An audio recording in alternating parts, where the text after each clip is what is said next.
Mərhəmət, paylaşmaq və mənəvi saflaşma ayı olan Ramazan fevralın 19-undan etibarən başlayır. Ramazan ayı təkcə oruc ibadəti ilə deyil, eyni zamanda ehtiyacı olanlara yardım etmək, iftar süfrələri açmaq və xeyriyyəçilik ənənələrinin gücləndiyi bir dövr kimi yadda qalır. Bu baxımdan oruc ibadətinin ayrılmaz tərkib hissəsi sayılan fitrə zəkatı da xüsusi əhəmiyyət daşıyır. Müqəddəs Ramazan ayının yaxınlaşması ilə birlikdə bu il fitrə zəkatının məbləğinin nə qədər olacağı da əsas suallardan birinə çevrilir.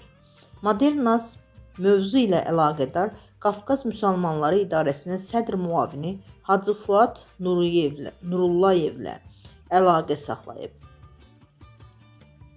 O bildirib ki, Ramazan ayının başlamasına bir həftə qalmış fətva elan ediləcək və həmin vaxt fitrə zəkatının məbləği ilə bağlı tövsiyələr ictimaiyyətə açıqlanacaq.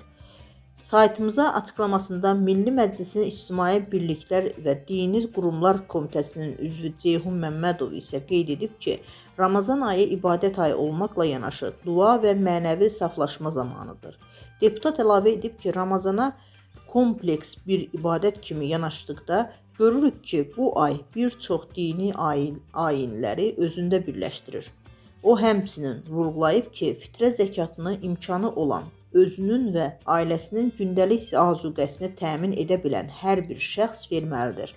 Bu baxımdan Ramazan ayının əsas əhəmiyyəti və önəmi də məhz burada ortaya çıxır.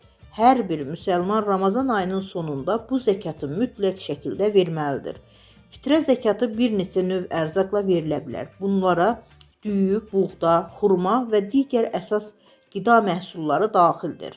Bu səbəbdən fitrə zəkatının məbləği də dəyişə bilər. Əgər daha ucuz ərzaq seçilərsə, məbləğ az olur, daha bahalı məhsul seçildikdə isə məbləğ artır. Tövsiyə olunan orta məbləğ təxminən 10 manat hesab edilir. İmkanı çatan hər bir müsəlman bu məbləğdə fitrə zəkatı verməsi məsləhət görülür. Məmmədov eyni zamanda bildirib ki, bununla yanaşı fitrə zəkatı üçün nəzərdə tutulan məbləğ dəyişə də bilər. Məsələn, seçilən ərzağın növünə və bazar qiymətinə uyğun olaraq fitrə zəkatı daha az və ya daha çox ola bilər. Əsas prinsip ondan ibarətdir ki, təqribən 3 kiloqram əsas ərzağın, xurma, buğda və s. dəyəri nəzərə alınsın. Bəzi yanaşmalara görə fitrə zəkatı mütləq ərzaq şəklində verilməlidir. Bu, Peyğəmbər dövründə də belə idi. Lakin nəzərə alsaq ki, müasir dövrdə insanların ehtiyacları fərqlidir. Bəzən ehtiyacı olan şəxs üçün düyü və ya xurmadan daha çox başqa qida məhsulları və ya ümumi maddi dəstək daha faydalı olur.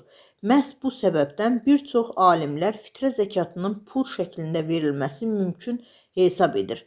Qeyd edilən kimi bu məbləğ təxminən 10 manatdır. Minimum ərzaq dəyəri nəzərə alındıqda isə fitrə zəkatı 5 manat civarında da ola bilər.